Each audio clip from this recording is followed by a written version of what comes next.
regulations with regard to e-commerce. Pak Dudi will explain further the rules and regulations in Saudi Arabia with regard to e-commerce. But that should not deter us, to be more creative, to work together, to have bold and be creative, to have bold initiatives and be creative. And I'm sure that if we work together, we can succeed.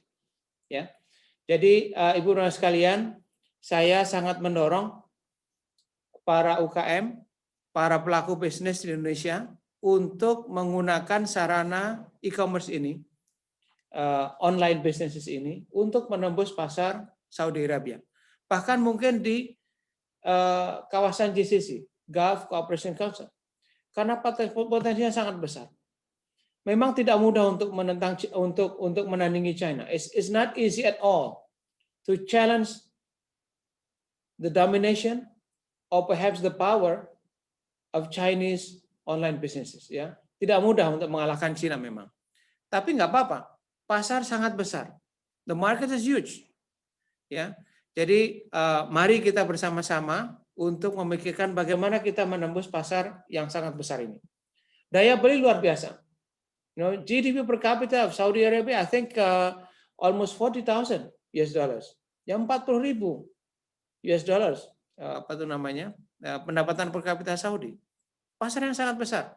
Dan mereka adalah kebanyakan dari golongan milenial. Nah, mari kita manfaatkan bersama. Mari kita diskusikan bagaimana kita bisa menembus pasar ini. Jangan kemudian kita hanya berpikir RTA, conventional trading. Okay, that's good. Ya, mari kita terus menembus pasar melalui mekanisme atau cara-cara tradisional. Tapi kenapa tidak dengan online ini? Ya, jadi sekali lagi saya sangat menghargai, saya sangat berterima kasih ada teman-teman rekan-rekan di sini, para pelaku usaha yang berkenan untuk memikirkan bagaimana cara kita untuk menembus pasar Saudi Arabia ini dan mungkin juga Middle East, ya, Timur Tengah. Saya kira itu dari kami dan tentunya saya sangat apresiasi kepada teman-teman di tim Ekodak di KJRI yang telah mempersiapkan acara ini dengan baik. Thank you so much for your attention and I hope that our discussion, our deliberation will be an interesting and a successful one. Thank you so much. Assalamualaikum warahmatullahi wabarakatuh. Waalaikumsalam warahmatullahi wabarakatuh. Terima kasih Bapak Eko Hartono, sangat mencerahkan sekali. Jadi memang e-commerce ini potensi sangat besar sekali. Nanti Bapak Rifai juga akan menjelaskan mengenai seberapa besar potensi itu di Saudi Arabia. Dan kemudian nanti Bapak Dudi Hermanto akan menjelaskan bagaimana strategi penetrate the e-commerce in Saudi Arabia by Mr. Dodi Hermanto. So the next speaker will be Mr. Rifai. Mr. Rifai, you have the floor. Thank you. Bismillahirrahmanirrahim. Assalamualaikum warahmatullahi wabarakatuh. Thank you very much, Pak Min. Before all, I think I would like to share my presentation slides. By the way, my voice is clear for you.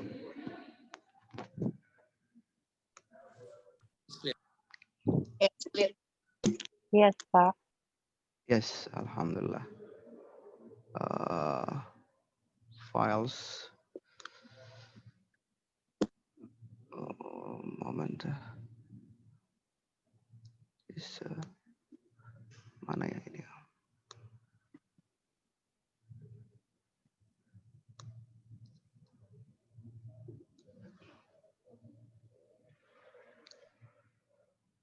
It's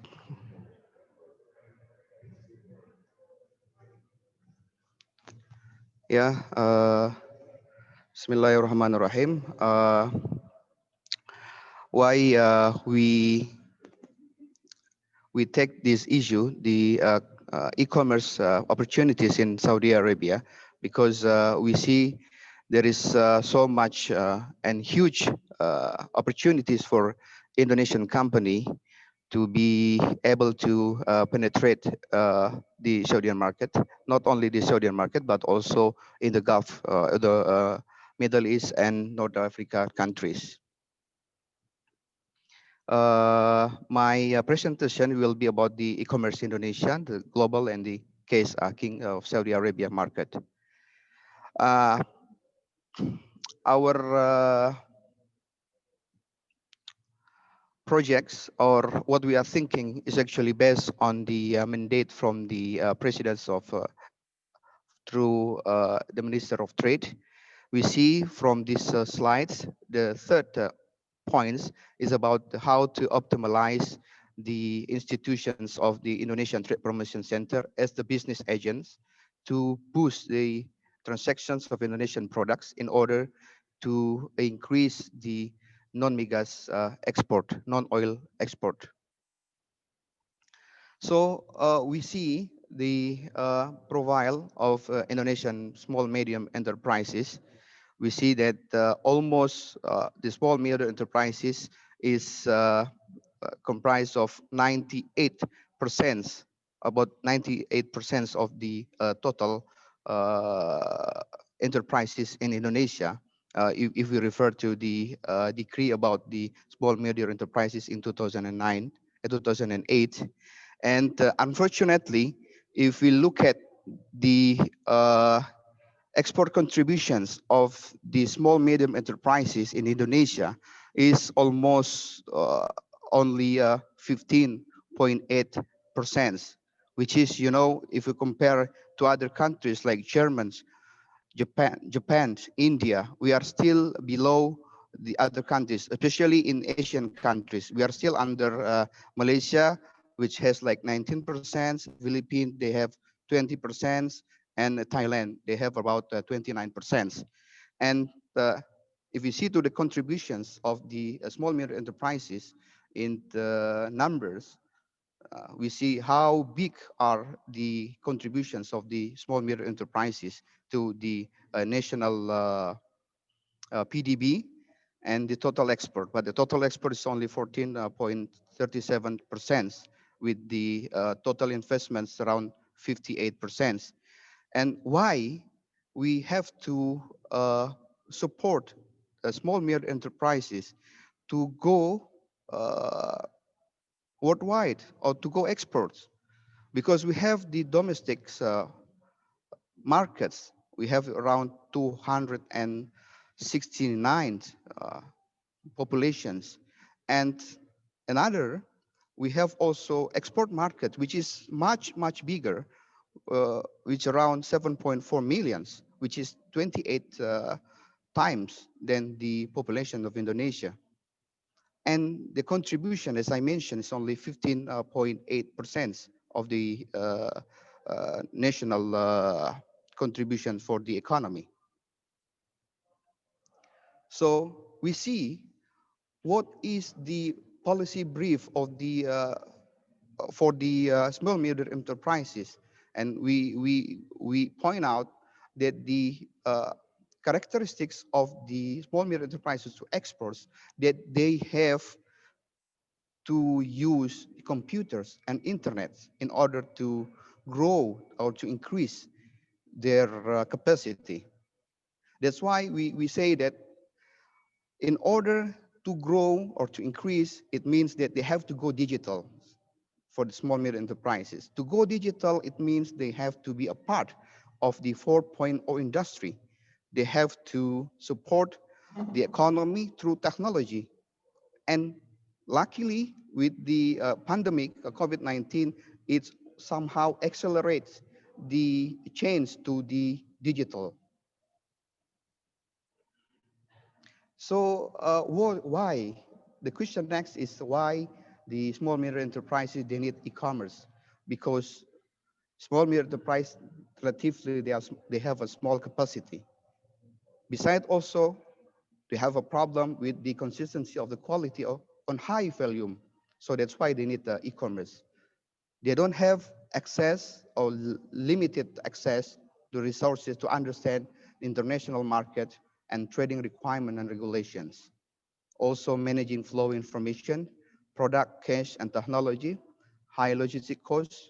They have to deal with the high logistic cost if they do it export or they do it trading directly. They need warehousing, delivery. They have also limited resources to market kind of promotions. And of course, they have a cultural language barrier. This is why I see that we think that why small medium enterprises, they need e-commerce. So we see how is the e-commerce activity in Indonesia. You can see from the slides that we have around 175 millions of the users of internet in Indonesia, with about around 338 millions of handphones that are connected to the internet.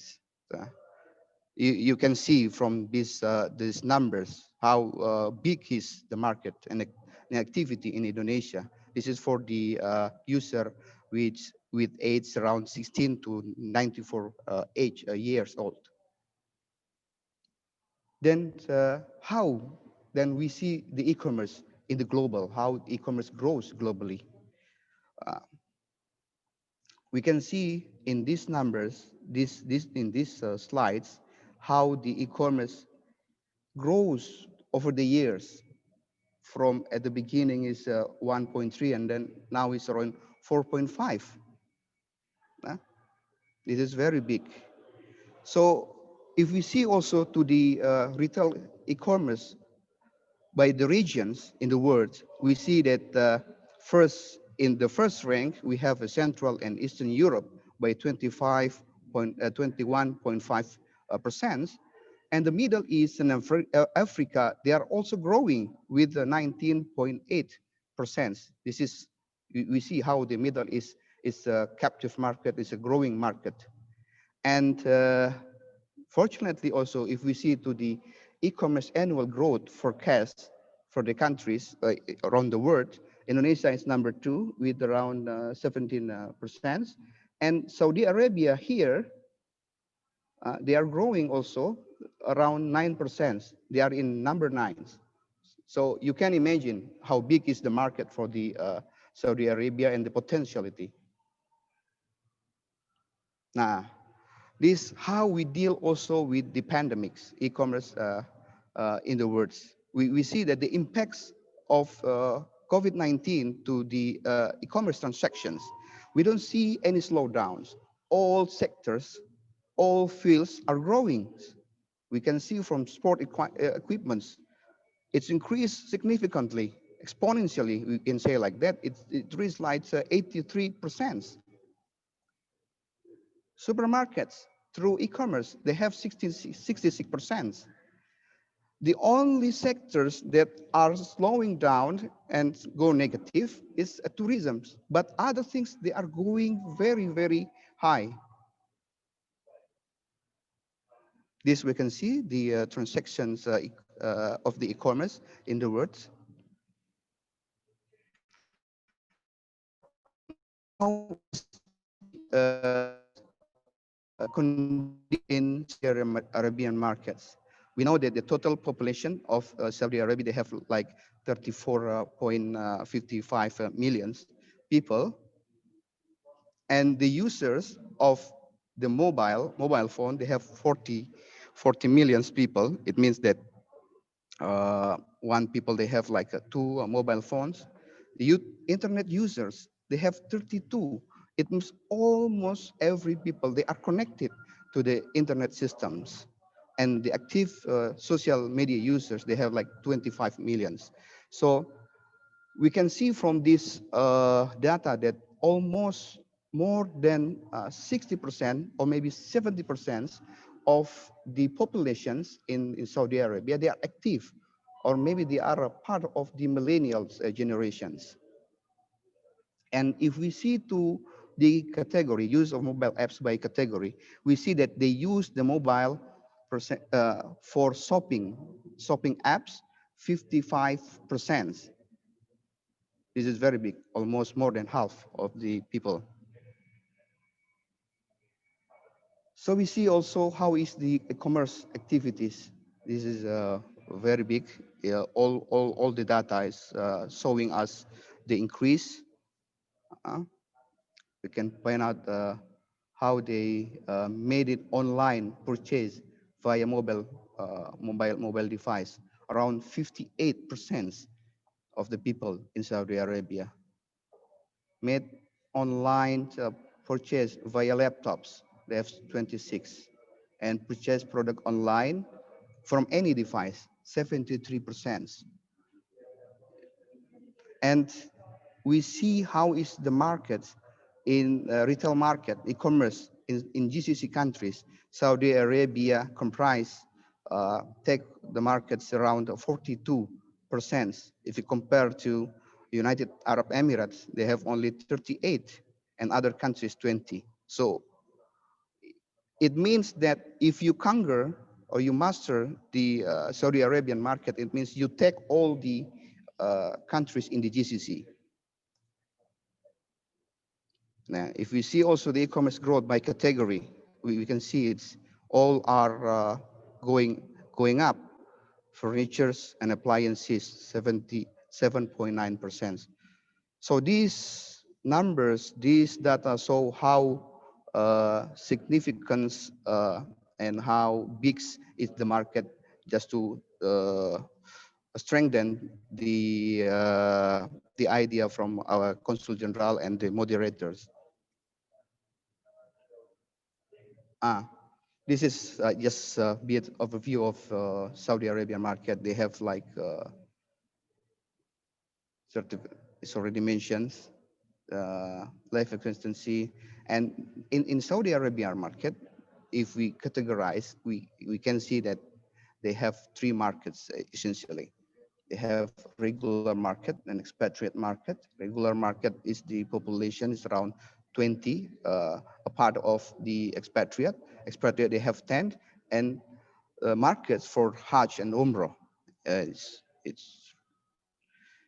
Hajj, we have 2.4 millions, and Umrah, they have 19 million people coming around the world. With Indonesian only in number 9 with diaspora around 400 people.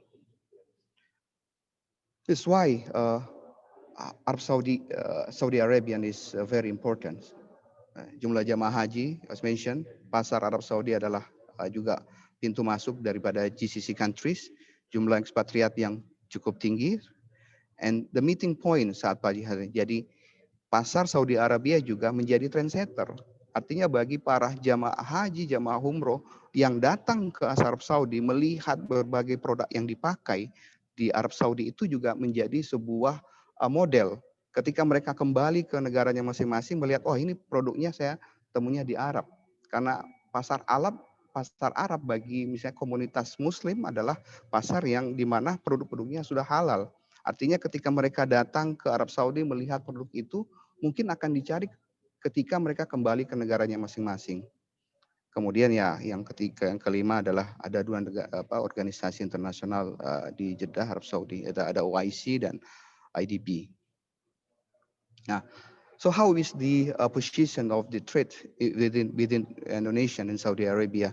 Indonesia, it's ranked 16th export to Saudi Arabia, while our competitors, Thailand, they have a better numbers. They are in 12, and Saudi Arabia adalah posisi ke-20 sebagai negara tujuan ekspor Indonesia.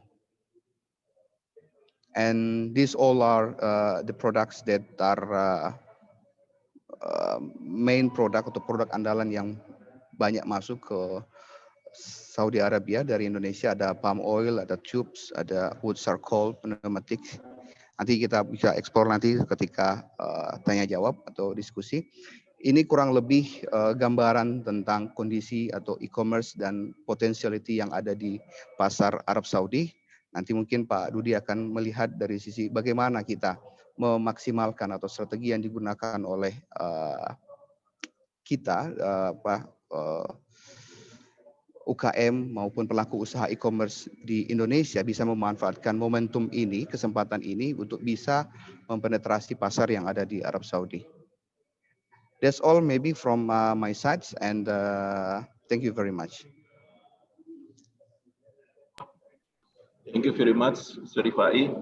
So there is a huge potential market in Saudi Arabia. So we see that 55% they use the mobile for transaction in online market.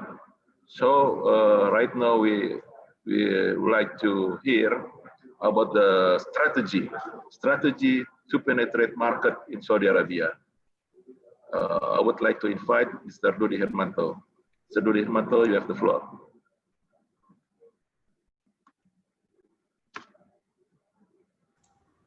Oke, terima kasih Pak Win. Suara saya kedengaran Pak Win? Pak Win, apakah suara saya kedengaran? Kalau dari sini dengar Pak. Kedengaran Pak, kedengaran Pak. Oke, slide-nya juga sudah up ya Pak ya? Oke. Alright, oke. Bismillahirrahmanirrahim. Assalamualaikum warahmatullahi wabarakatuh. Waalaikumsalam warahmatullahi wabarakatuh. Yang terhormat Pak Eko Hartono, Konjen KJRI, teman-teman tim Ekodak dari Jeddah, juga salam hangat dari Saudi untuk Bapak Ibu di Indonesia dan dimanapun berada. Hari ini saya akan share apa sih challenge-nya e-commerce di Saudi Arabia, in particular untuk UKM Indonesia. Terus solusinya apa? Sebelum itu saya akan mulai dengan,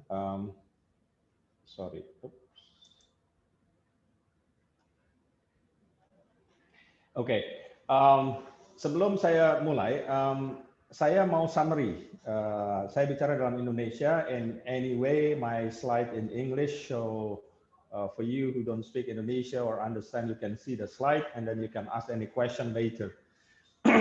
So, jadi seperti sudah saya mau kasih summary, headline-nya Pak Rifai sebelumnya.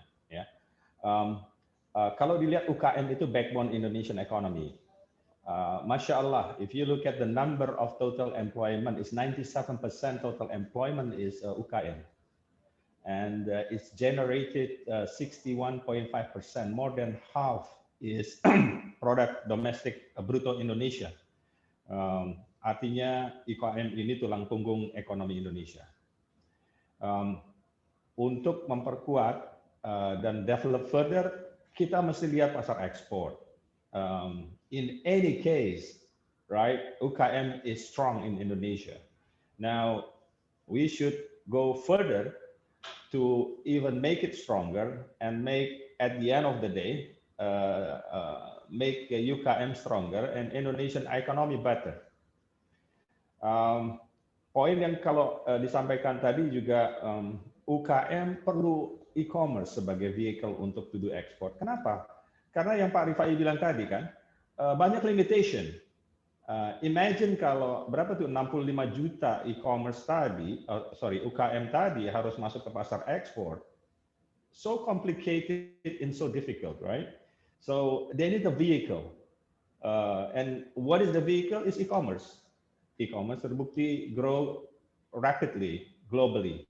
Ada pandemic, dan dari study yang saya dengar, yang saya baca, ini akan change buying behavior globally.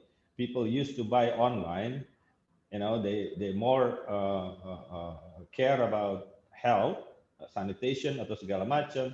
Jadi e-commerce akan continue dan akan makin besar. The good news is Indonesia e-commerce sudah kuat.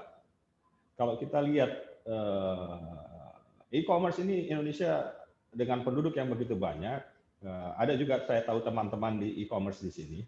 Ini ya big market dan mereka sangat solid. Nggak beda kalau kita lihat global e-commerce seperti Pak Eko sebutkan tadi, AliExpress, Jollibee, you know, mungkin yang belum going global, Taobao, you know, Tmall dari China atau Amazon, Noon, you know, Indonesia nggak kalah, industrinya sangat kuat, tapi kita belum go global, gitu. Nah, saya sebagai salah satu diaspora di Saudi Arabia sangat happy, sangat bahagia bahwa KJRI Jeddah di bawah pimpinan Pak Eko sekarang sangat mendukung. Apa yang kita akan support? Kita support on the ground in Saudi. Ya, jadi di Saudi kita akan support, kita akan bicara later solutionnya seperti apa. Oke, sebelum saya lanjut, saya sekarang bekerja di SBT, Saudi Bulk Transport, basically end-to-end, mulai dari kalau e-commerce player, e-commerce industry understand, kita main di first mile, mid mile, juga last mile. Coverage kita di seluruh Saudi Arabia. Jadi kalau lihat map ini map Saudi, buat yang belum familiar, ya, Jeddah, Khobar ini main city-nya Jeddah, Riyadh, Khobar ini kira-kira 1.500 km jaraknya dengan pesawat 1 jam 45 kalau nggak salah ya, gitu. Mulai dari utara Gurayat sampai ke bawah ke Jizan. Sekarang kalau yang mungkin pernah lihat foto ada snow di Saudi gitu, oh Saudi mulai dingin atau segala macam, itu di daerah utara karena di daerah sebelah sini. Sekarang juga SBT sudah melakukan logistik. Kalau Anda lihat di sini kita menangani Amazon, Jolly, Noon, Mumbles, dan the other seperti STC, Apple, Samsung untuk offline dan online. Nah, let me go back to UKM, ya. Tantangan UKM untuk melakukan ekspor ini bukan hal baru. Saya lihat dan Bapak Ibu UKM yang ada di forum ini tentunya sudah familiar. So many webinars, so many discussions, so many support, right? Keterbatasannya apa? Keterbatasan UKM untuk melakukan ekspor yang pertama kapasitas. Ya, kapasitasnya limited. Jadi kalau misalkan kalau untuk mainstream offline orang misalkan beli in a month klien saya itu misalkan 20 kontainer sebulan sampai 50 kontainer per bulan. Itu bukannya pasar UKM. Mereka yang melakukan bisnis itu nggak perlu kita bantu karena mereka sudah strong. Ada masalah modal, keterbatasan modal, pembiayaan, sumber daya manusia juga. Sertifikasi produk Indonesia di dalam negeri tidak ada masalah. Masya Allah, Kementerian Perdagangan juga saya tahu, dan dari sektor keuangan, dari Kementerian Luar Negeri, itu semua sudah mensupport di masalah sertifikasi ini dan yang lain-lain. Tadi tuh jam 1 jam 2 kami di luar lagi ya. Admin bisa tolong di mute? Oke, alright. Pemasaran juga sangat susah untuk individual UKM karena sumber dayanya.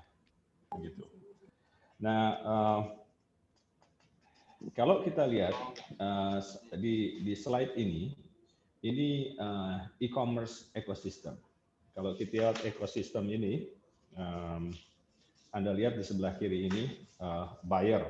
Buyer itu siapa? Buyernya Pak Rifai udah bilang tadi kan, regular customer, pekerja Indonesia. Pekerja Indonesia sendiri mungkin secara Pak Eko lebih tahu daripada saya, kalau tidak salah angkanya yang resmi sekitar 1,2 juta. Tapi yang actual lebih banyak lagi, ya. Juga lokal, terus haji dan umroh, walaupun mereka short term di sini mungkin juga ada kebutuhan, itu market juga. Sellernya di sini apa? Seller ya ini yang kita targetkan ini Bapak dan Ibu pelaku UKM. Anda sebagai sellernya. Ada regulation body. Regulation body ada di Indonesia untuk country origin, ada juga di Saudi Arabia. Jadi untuk masuk pasar ekspor itu ada regulasi tertentu mengenai produk, mengenai dokumen, mengenai compliances dan segala macamnya. Ya. Teknologi provider. Yang saya lihat teknologi provider ini adalah teman-teman dari e-commerce. Mereka yang menciptakan atau menyediakan teknologi untuk sebagai enabler daripada ekosistem ini untuk running. Demikian juga payment provider di Saudi Arabia, in particular, mulai mengurangi penggunaan cash, so transaction online, payment online, gitu ya. Ada STC Pay. STC itu seperti Telkom, ada STC Pay, ada Apple Pay, ada Samsung Pay, ada segala macam. Juga yang penting di sini adalah logistic provider. Logistic provider ini kadang-kadang pada saat ini malah ini menjadi faktor utama hambatannya. Saya akan jelaskan kenapa logistik ini menjadi bottleneck, menjadi roadblock untuk ekspor. Kalau Anda lihat di slide ini, ya, Anda bayangkan kalau untuk normally biasanya ya, perusahaan kami menangani e-commerce. Ya. Kalau typically e-commerce, ada orang order melalui e-commerce, itu biasanya pakai air freight, ya, pakai air freight dari China. Kita order even Jollibee, oke. Saya nggak bicara nih warehouse karena sebagai contoh Alibaba deh. Alibaba di sini belum punya warehouse atau fulfillment center. Jadi setiap kita order itu melalui aplikasi mereka itu dikirimnya dari China. Dari China melalui Hong Kong. Melalui Hong Kong, kalau ada flight direct ke Saudi Arabia, tapi kadang-kadang karena alasan kos mereka menggunakan yang lebih murah, jadi transit di Dubai. Sampai di Dubai, masuk ke Riyadh. Sampai ke Riyadh, baru distribute. Tadi saya udah kasih lihat petanya. Ya, jadi air freight itu yang normal aja, itu sekitar 7-14 hari. Kalau sea freight, lupain untuk e-commerce. 4-6 minggu. Dari origin sampai pengapalan sekitar 3 minggu, custom clearance proses itu 4-6. It doesn't work for e-commerce direct. Nah, akibatnya banyak risk daripada order cancellation. Karena menurut peraturan di Saudi Arabia, ya, itu bahwa customer mempunyai hak untuk meng-cancel order. No question asked. Jadi kalau mereka mau cancel, dia order. Itu juga berlaku seperti ini persaingan di e-commerce sekarang. Kalau kita order dari Amazon, dari mana-mana gitu, kita bisa cancel juga, gitu kan, untuk return. Jadi ada regulation sendiri untuk e-commerce player atau untuk marketplaces, untuk e-stores, ada aturannya. Saya go back lagi. Problem ini sangat sulit. Sampai saat ini AliExpress tidak strong di Saudi Arabia, ya, tapi Jollibee sudah, Amazon sudah. Oke, terus problem tadi lead time, air freight door to door. Air freight door to door, kalau misalkan barang itu dikirim dari negara asal ke Saudi Arabia, ada peraturan lain lagi. Mereka hanya bisa ditangani oleh International Courier License. Ya, artinya yang menangani shipment-nya itu nggak bisa. Ibu bapak UKM, oke, saya kirim aja sendiri. Saya dapat order, saya kirim pakai air freight ke rumahnya Pak Rifai, rumahnya Pak Win di Saudi Arabia. Nggak bisa. Sebagai itu harus melalui international courier. Jadi ini sudah mungkin karena mereka international courier itu sudah punya aturan-aturan yang untuk safety, untuk security atau segala macam. Jadi untuk e-commerce transaction between individual harus melakukan melalui international courier license. Harganya sangat tinggi. Saya coba browsing DHL, for example. Kalau kita pakai DHL, saya lihat 1,5 kilo minimum. Saya kaget loh. Kalau 1 kilo, karena DHL kan international license, ya, itu mereka charge-nya itu 1,7 juta sampai 2,7 juta 1 kilo. Saya juga pernah punya pengalaman dengan Aramex. Saya kirim barang dari Indonesia. Itu ongkosnya itu dia termasuk yang paling murah, itu 62 rial, sekitar 250.000 per kilo. Jadi sangat tinggi biayanya. Mungkin Bapak Ibu bilang, oke, kita titip aja deh, banyak nih yang titip sama apa orang-orang umroh, jamaah gitu ya. Tapi ya it doesn't work for business. Kalau one to time transaction ya maybe gitu kan. Itu nomor satu, nggak sustainable for the business.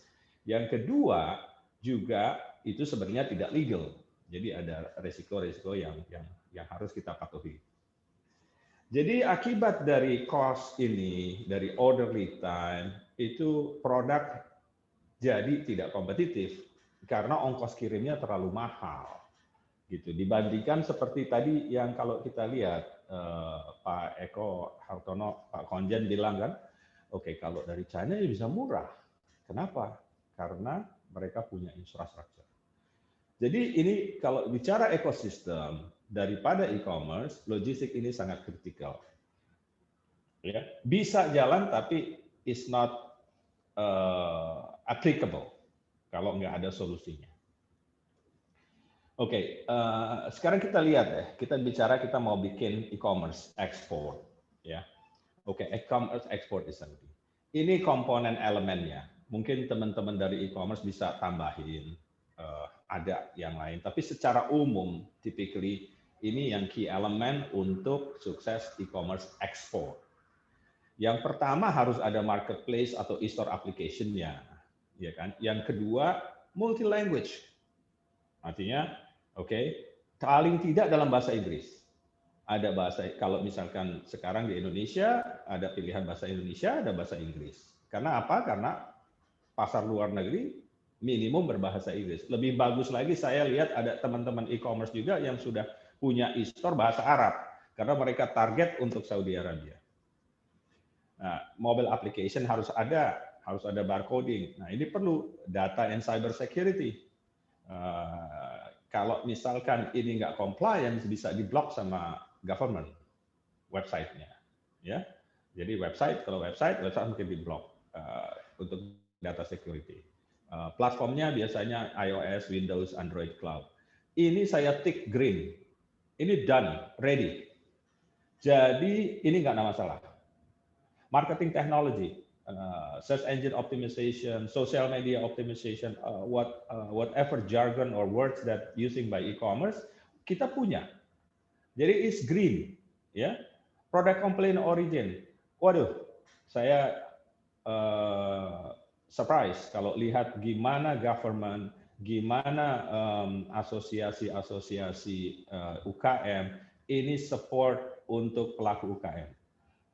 Udah lebih dari cukup.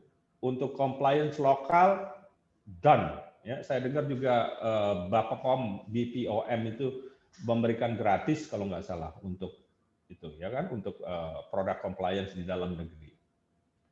Nah, kalau sudah compliance di dalam negeri, yang kedua compliance harus kita bicara Saudi Arabia. Nah, ini yang sulit, ya kan? Kalau misalkan UKM ada 65 juta, 10%-nya aja deh, 6 juta UKM. Pengen tahu, apa sih produk saya harus seperti apa untuk masuk Saudi Arabia? Labelingnya harus seperti apa? Ya kan? Mau tanya siapa? Gitu kan? Ini sulit. Jadi ini hambatan-hambatan UKM. Dan ini ini masih void. Artinya informasi tentunya saya juga tahu bahwa dari Saudi Arabia, pemerintah Indonesia melalui KJRI, ini selalu membimbing mereka, membimbing semua UKM. Persyaratannya ini. Tapi execution-nya gimana? Ya kan? Oh, saya tahu produk saya harus gini, fotonya harus seperti ini, harus ada halal sertifikat, harus ada SFDA. Registrasinya gimana? Gitu. Nah, ini yang jadi execution-nya. Mungkin Presiden kita juga di pembukaan bilang kan, bikin plan yang implementable. Jadi, plannya harus implementasi. Jadi sekarang kita bicara execution-nya gimana. Nanti kita bicara solution-nya. Ya. Nah ini yang void, satu yang void. Document flow, order, invoice, delivery status, e-commerce handle it. It's green, ready. Product flow sama logistiknya. Logistik dalam negeri oke. Ya, oke. Logistik di Saudinya. Ini nggak ada. Nggak ada koneksinya sekarang. Iya kan? Saya bicara mengenai last mile delivery, for example. Ya, kita bisa pakai international courier, tapi oke, setelah itu trackingnya gimana? Ya kan? Last mile delivery-nya kemana? Jadi ini masih belum ada. Untuk payment portal, saya pikir e-commerce Indonesia ready lah, nggak ada masalah. Itu green. Ya. Jadi kalau saya bicara logistiknya lebih dalam lagi, first mile, mid mile, last mile, forward, reverse, return. Artinya kalau ada return gimana? Balik kemana? Kirimnya kemana? Nah, ini nggak ada nih. Ini masih void di sekarang. Ya. Dan yang berikutnya adalah warehousing atau kita sebutnya fulfillment center, kitting center. Nah, ini yang akan kita bahas. Jadi fulfillment center ini sekarang masih void. Gitu. Kenapa fulfillment center? Karena fulfillment center itu warehouse. Kalau kita punya warehouse di Saudi Arabia, ya, kalau ada transaction itu barangnya sudah ada di Saudi Arabia. Untuk inner city, next day delivery, last mile delivery, done. Untuk yang jauh, 2 hari, 3 hari, 1 sampai 4 hari barang sampai. Ya kan? Jadi solusi yang kita tawarkan, yang kita lihat salah satunya adalah fulfillment center. Fulfillment center ini yang membuat sukses. Kalau kita lihat dari Amazon, Amazon punya fulfillment center di sini. Jolly Chick punya fulfillment center di sini. Noon.com punya, ini yang besar-besar. Mereka punya fulfillment center di sini. Jadi kalau Anda lihat, mungkin kalau e-commerce player tahulah yang seperti apa yang saya maksud, ya, yang saya maksud. Kalau Anda masuk ke Amazon, Anda buying something, itu ada di itemnya fulfilled by Amazon. Ya, artinya apa? Barang itu ada di Amazon warehouse. Apakah barangnya punya Amazon? Bukan. Barangnya punya seller. Jadi fulfillment center ini bisa meng-avoid problem daripada inventory, ya, daripada lead time, untuk lead time, dan segi dari cost. Gitu. Ya, nanti saya akan kasih lihat kira-kira roughly costingnya seperti apa. Kalau dilihat faktor lain dari e-commerce apa? Customer service. Customer service is no problem. It's there in our e-commerce player. Ya, apakah e-commerce e-store mereka punya customer service? Is good. Dan juga harus user friendly. Saya pikir ini juga green. Oke? Nah, sekarang lihat nih. Jadi kita bicara fulfillment center. Fulfillment center kalau dilihat at the end of the day, ya, the biggest missing in the picture adalah fulfillment center. Ini yang menyebabkan produk lama, ini yang menyebabkan produk tidak kompetitif, ini yang bisa menyebabkan produk rusak, ini yang menyebabkan custom problem. Jadi segala macam itu bisa di-solve dengan adanya fulfillment center. Sayangnya di Indonesia ini, di Saudi Arabia ini tidak ada fulfillment center multi-user. I don't know in Indonesia, but in other country. Tapi typically, it's e-commerce, mereka punya fulfillment center sendiri. Dia nggak mau share. Ya, mungkin juga karena karena competitiveness atau segala macam. I don't know what their business model is, but there is no multi-user, multi-client fulfillment center. Ya, jadi kalau kita lihat, so kalau kita punya fulfillment center, impact-nya apa? Saya bandingkan di sini, kalau Anda lihat dari Ocean, ya, asumsinya harganya 50 real. 50 real itu sekitar berapa ya? 200.000 ya. 4.000 lah maksimum 1 real. Oke, beratnya 2 kilo. Ya, kalau Anda lihat, saya langsung aja quote bottom line di sini. Shipping dengan adanya fulfillment center, kita nggak harus pakai air freight. Jadi barang itu upfront sudah ada di Saudi Arabia, bisa dikonsolidasi dalam satu kontainer. Mungkin Bapak Ibu bilang, lah barang saya kan sedikit, saya cuma 1 palet aja enggak paling. Paling saya mau stok di sana maksimum 4 kardus, ya kan? It's not a problem. Karena apa? Kalau dikirim pakai kontainer itu bisa digabung. Jadi inilah yang jadi sharing cost, ya. Kalau dilihat di area shippingnya itu dari $15 sampai down ke $1,8. Oke. Fulfillment cost, fulfillment center akan menambah cost, iya. Tapi kalau dilihat dari summary, fulfillment benefit apa? Fulfillment benefit cost-nya 3,3. Tapi shipping cost-nya, kalau saya bicara cost aja nih, cost aja reduce bisa sampai $12. Itu dengan assumption kalau kirimnya air freight satu way bill atau satu kali kirim itu 300 kilo, ya kan? Baru cost-nya itu sekitar 12,7. Kalau enggak seperti yang saya bilang tadi, cost-nya itu mungkin $70 jatuhnya. Ya, 700.000 gitu. Jadi fulfillment center. Dengan adanya fulfillment center ada cost reduction. Kenapa harus demikian? Karena barang-barang kita harus kompetitif. Kalau cost-nya terlalu mahal, ya nggak bisa kita jadi produk alternatif untuk barang-barang dari negara lain. Iya kan? Pak Rifai tadi bilang, oke, Indonesia nomor 16 sekarang, Thailand 12. Masa kita kalah sama Thailand? Ya kan? Masa kita, Pak Eko bilang, masa kita nggak bisa sukses kayak China? Gitu. Jadi fulfillment center ini merupakan salah satu solution. Ya. Kalau kita lihat, oke, saya lihat hitungan sangat very konservatif. Expected volume kira-kira dalam waktu 1-2 tahun. Ya, mungkin oke. Saya bicara sekarang untuk bisnisnya misalkan 2 kontainer per bulan aja. Ya.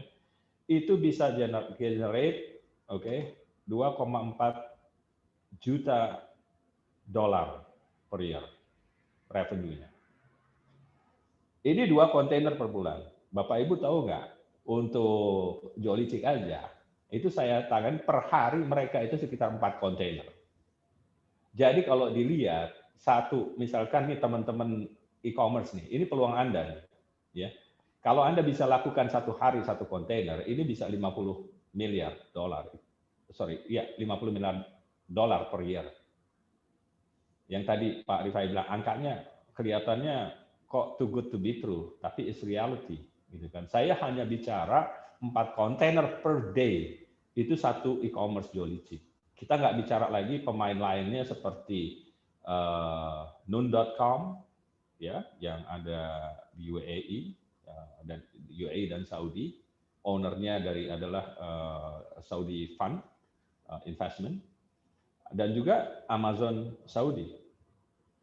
Dan jadi kalau kita lihat dengan sangat konservatif, ini sangat membantu untuk UKM dan untuk devisa. Maaf mungkin saya harus agak cepat nih, waktunya agak lama ya. Oke.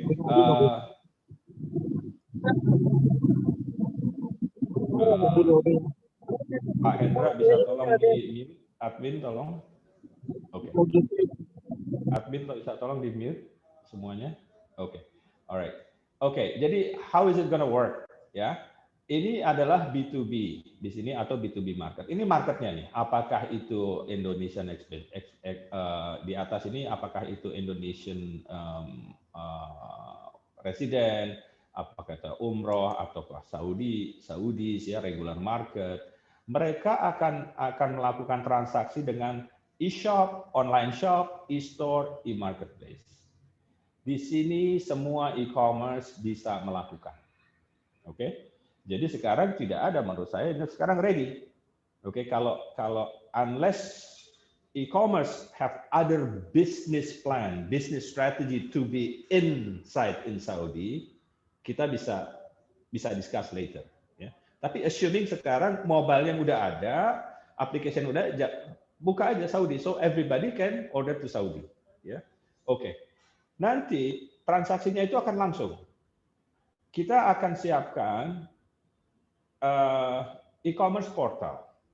E-commerce portal ini nggak visible, ini back end. Tugasnya apa? Tugasnya seperti post office dia. Jadi semua transaksi dari masing-masing e-commerce, mereka akan jualan sendiri, mereka akan terima uang sendiri, mereka cuma dengan API data kasih ke e-commerce portal ini akan bilang ke fulfillment center yang di bawah ini, kirim melalui last mile delivery ke rumah A, B, C. Waktu e-commerce, waktu fulfillment center terima order, mereka pick, mereka pack, mereka label, oke, mereka kirim ke customer. At the same time, mereka kirim data balik tuh ke e-commerce. Jadi e-commerce akan bisa tracking shipment-nya sampai di mana. Apakah shipment-nya sudah di-pack, apakah shipment-nya sudah di-ship out, sampai di mana sekarang, itu bisa di-track dengan teknologi tadi. Komunikasinya kita akan buatkan di back end yang non-visible, nggak kelihatan, ya, untuk semua. Kenapa ini important? Karena untuk unified data. Jadi misalkan aja, ya, e-store. Kalau ada 50 e-store, masing-masing itu punya coding sendiri, programming sendiri, application sendiri. Jadi kita unified di sini melalui standar API data. Kalau yang familiar di e-commerce, API data untuk unified, ya. Jadi engine-nya itu bukan di e-commerce portal. E-commerce portal ini hanya sebagai konsepnya sebagai post office lah, receiving, passing over, receiving, passing over, receiving, passing over, gitu. Ya, engine-nya itu sendiri masing-masing e-marketplace, oke? Saya nggak mau nyebut namanya. Engine-nya sendiri, transaction sendiri, promotion-nya jalan sendiri aja, nggak usah dirubah-rubah. Ada e-store juga begitu. Jalan dengan program Anda. Yang Anda perlukan adalah cuma instruksi dari application Anda ke portal. Oke, saya ada, oke, kirim dari inventory saya, oke, atas nama ini, kirim balik. Nanti fulfillment center akan kirim balik, akan monitor informasi inventory Anda, akan kirim transaction order Anda, oke, and status delivery. Payment segala macam, kalau mereka melewati portal payment, langsung ke mereka ke masing-masing e-commerce. Nah, kalau COD gimana? Nanti kita bisa aturkan. COD ini akan balik melalui sistem lain, ya. Oke. Jadi ini kira-kira solusinya. Di samping fulfillment center, kalau Anda lihat di dot merah ini, ya, saya udah bicara mengenai fulfillment center melalui mid-mile, last mile, ini dari logistiknya. Inbound custom clearance-nya. Nanti juga harus ada proses support inbound custom clearance-nya. Ya, jadi barang-barang itu akan dikonsolidasi, dikirim satu kontainer, ya, nanti inbound kirim ke fulfillment center, inventory dikirim balik ke e-commerce Anda. Produk registrasi juga kita bisa siapkan, ya. Jadi untuk masing-masing ini. Kalau mungkin teman-teman e-commerce tahu untuk seller registration itu kan ada prosesnya. Mungkin kita bisa integrasikan juga online, ya. Jadi nanti waktu reseller untuk Saudi market, dia mau buka Saudi market, nanti akan melalui sistem ini juga akan diregistrasikan produknya. Begitu registrasinya selesai, approve. Jadi bisa bisa produknya mereka bisa diposting di website atau di application Anda untuk bisa ekspor ke Saudi. Jadi ini yang dotted line ini strategi kita untuk mensupport e-commerce. Yang blue line ini, green line ini adalah data exchange atau transformation flow yang produknya sendiri adalah langsung dari sini ke sini. Nah, terus teman-teman UKM nanya dong, produk saya kan UKM, mana saya? Dari tadi ngomong UKM, kok nggak ada UKM di CAS ini? UKM nggak usah repot-repot. Ibu nggak usah repot-repot. Yang penting Bapak Ibu compliance dengan Indonesian product, compliance dengan Saudi requirement, registrasi produk melalui e-commerce, melalui e-marketplace atau e-store, shop online, e-shop. Dengan begini kita simplify proses. Ya kan? Jadi very simple. Saya mau masuk Saudi, saya daftar aja ke e-commerce yang mempunyai akses ke Saudi Arabia, yang join dengan sistem ini. Siapapun bisa.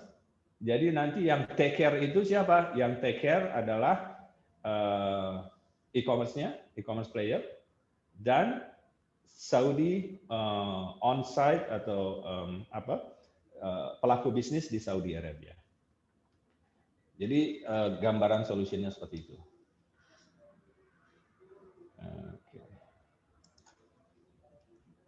Oke. Jadi in summary, KJRI Jeddah Potential Support. Ini strategi kita yang KJRI Jeddah inisiatif untuk potential support untuk execution implementation dari ekspor ini. Satu, fulfillment center, warehouse for all Indonesian exporter. Oke, as a government nggak ada pilih kasih, semua pelaku bisnis silahkan, semua Indonesian exporter can utilize, ya. Jadi itu pick and pack activity, inventory management, dan system integration di fulfillment center-nya. Logistic arrangement, consolidated export by ocean atau container. Jadi konsolidasinya ini nanti juga bisa dilakukan dengan kerjasama antara logistik company di sini. Support registration untuk SFDA, SASO, Saber. SFDA ini adalah Food and Drug Administration untuk Saudi. SASO ini adalah standar industri untuk barang-barang non-food. Untuk sistem import custom clearance, ya dari segi. Jadi nanti akan dibantu di set up di Saudi Arabia untuk proses-prosesnya dan pelaku-pelaku bisnisnya. Tentunya sebagai pemerintah tidak akan berbisnis, tapi akan men-set up, men-arrange ekosistemnya di sini. Local partner arrangement, kalau misalkan ada investasi, ada investor either dari Saudi, dari Indonesia, atau other part of the world yang mau, oke, kita bikin aja deh di Saudi, ya seperti Amazon. Kita bisa bantu juga dari maaf, ini saya berbicara atas KJRI, kita discuss juga, kita bisa cari bantu, dan saya tahu Pak Rifai, Pak Win juga sangat aktif untuk matchmaking untuk bisnis kedua belah negara. Yang terakhir promotion, banyak sekali aktivitas promotion. Alhamdulillah Indonesia, pemerintah Indonesia sangat aktif untuk promotion, baik itu online ataupun real trade fair. Oke, jadi this is a potential support dari KJRI. Nah, sekarang pertanyaannya, are you ready? Ya, siap nggak kita? Oke, kalau menurut saya di semua aktiviti di Indonesia, oke, UKM udah disupport sama pemerintah. Mulai dari registrasi, pendanaan ekspor, modal kerja, kredit, pelatihan, desain packaging, semuanya udah di Indonesia, udah done. Ya, jadi UKM harus ready untuk ekspor produk dan packaging compliance. Inventory concept, Anda harus punya stok di Saudi Arabia. Ya, it's depend on you. You decide mau berapa banyak. nanti kita lihat mungkin kan untuk high moving product, slow moving product, berapa banyak inventory, ya kan. Terus register produk Anda dengan e-commerce yang join dengan project ini. Ya, insya Allah nanti teman-teman e-commerce kita sudah bicara dengan beberapa offline sebelum dengan beberapa pemain e-commerce dan e-store. Mereka sangat antusias dengan konsep ini. Jadi mungkin nanti setelah siapapun yang masuk, yang bergabung dengan join untuk ekosistem ini, Anda tinggal register ke sana. The rest they will taking care of you. How about the e-commerce? Multi-language application, okay, has to be ready. System integration. System integration, don't worry, we are not changing anything of your system. Yang kita perlukan hanyalah API data exchange. That's it. All the engine, all design is yours. Ya. Juga kalau Anda perlu overseas agency, government regulation, understanding regulation in Saudi Arabia, kalau untuk yang mau masuk dan terdaftar sebagai e-commerce di Saudi. Government Indonesian, saya udah tadi bilang untuk facilities and kemungkinan funding, kemungkinan incubation, bukan subsidi, subsidi, ya. Juga marketing dan policy regulation untuk bisnis ini. Logistik jelas, KSAD Fulfillment Center, e-commerce logistik, overseas collaboration, dan system integration. Jadi kira-kira itu dari saya. Silakan kalau ada pertanyaan, Pak Win, saya kembalikan ke Pak Win. Terima kasih. Terima kasih Pak Dodi atas penjelasannya, sangat bermanfaat. Jadi memang Pak Dodi ini akan membuat sistem nanti ya, buat sistem dengan fulfillment center.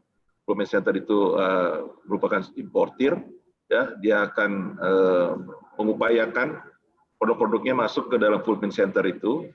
Dia akan mengurus semua produk-produknya, dia akan nanti melakukan distributornya.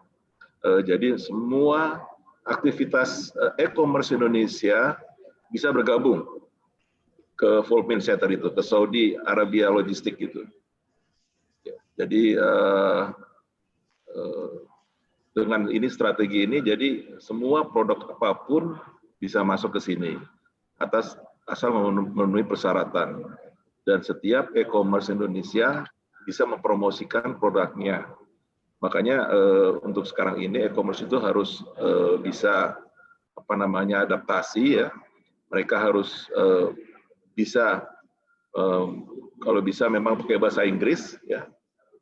E-commerce itu bahasa Inggris dan bahasa Arab. Jadi nanti bisa diklik oleh orang Saudi di sini untuk barangnya. Dan barang yang dipromosikan di e-commerce itu nanti juga harus dikirim dulu. Jadi barang dikirim dulu ke sini, di fulfillment center itu, baru nanti barang itu bisa dipromosikan di e-commerce masing-masing. Mungkin ada yang masih mau bertanya, silakan. Kami tunggu 2 orang.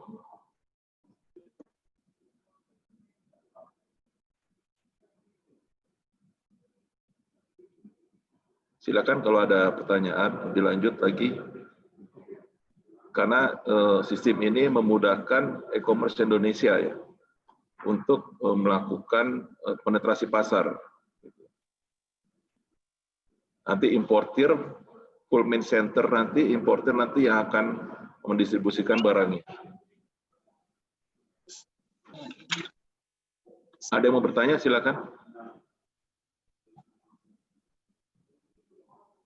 Ibu Esi, mau bertanya?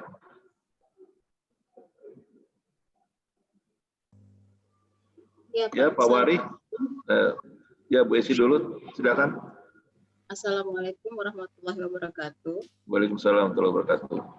Ya, kami dari PT Pandu Biopolimer, kami membawakan produk Citospray antiseptik.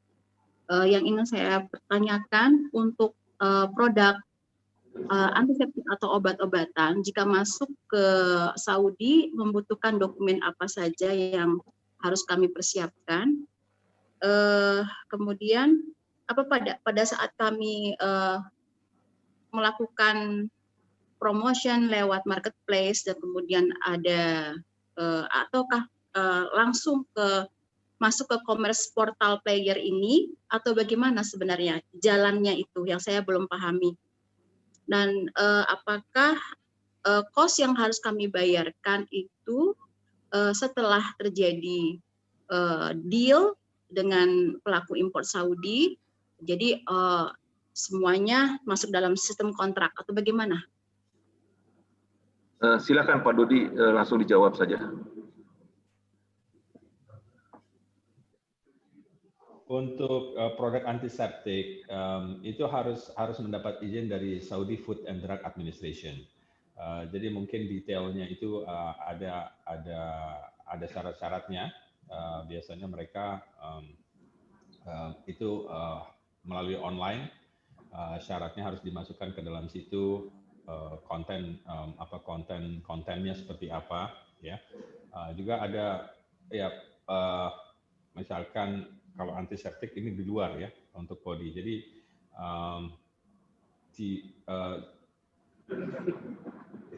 melalui SFDA. SFDA itu peraturannya online. Mungkin secara detailnya nanti Ibu bisa kontak KJRI yang detailnya seperti apa, ya. Dan untuk Ibu jangan khawatir tuh. Sekarang di Saudi sudah ada Kimia Farma. Kimia Farma produknya sudah masuk nih di Indonesia, malah di Saudi Arabia, malah mereka punya store segala macam. Ini juga kerja dari Pak Win dan Pak Rifai dan tim ini. Jadi produk Ibu bisa masuk. Hanya informasi detailnya nanti prosesnya seperti apa. Pertanyaan kedua, jadi nanti gini Bu, Ibu kalau Ibu hanya sebagai seller dan Ibu tidak punya e-store, konsepnya adalah Ibu daftar ke e-commerce. Seperti normal ya kan, Ibu mau jual, misalkan Ibu mau jual ke Amazon atau mungkin ke Bukalapak, ke shop gitu. Jadi nanti Ibu harus punya nanti Ibu produknya didaftarkan dulu. Kalau sudah terdaftarkan, Ibu kirim barang Ibu ke sini sebagai inventory Ibu. Iya kan? Ya, jadi inventory Ibu. Ibu misalkan kirim, saya mau punya inventory di Saudi Arabia 1 palet misalkan, gitu kan? Ya. Nah, tapi sebelum itu barang Ibu harus sudah register, karena kalau enggak nanti waktu diimpor nggak bisa. Jadi registrasi produk melalui e-commerce juga nih produknya. Jadi e-commerce waktu Ibu register, saya mau register produk saya, e-commerce-nya nanti akan kirim application Ibu ke kita di Saudi. Di Saudi kita akan daftarkan ke SFDA produk Ibu. Setelah produk Ibu di-approve, kita approve di sistem. Nanti e-commerce tahu, oh sudah di-approve di Saudi Arabia, iya kan? Udah di-approve di Saudi Arabia, nanti Ibu bisa lihat produk Ibu udah jualan.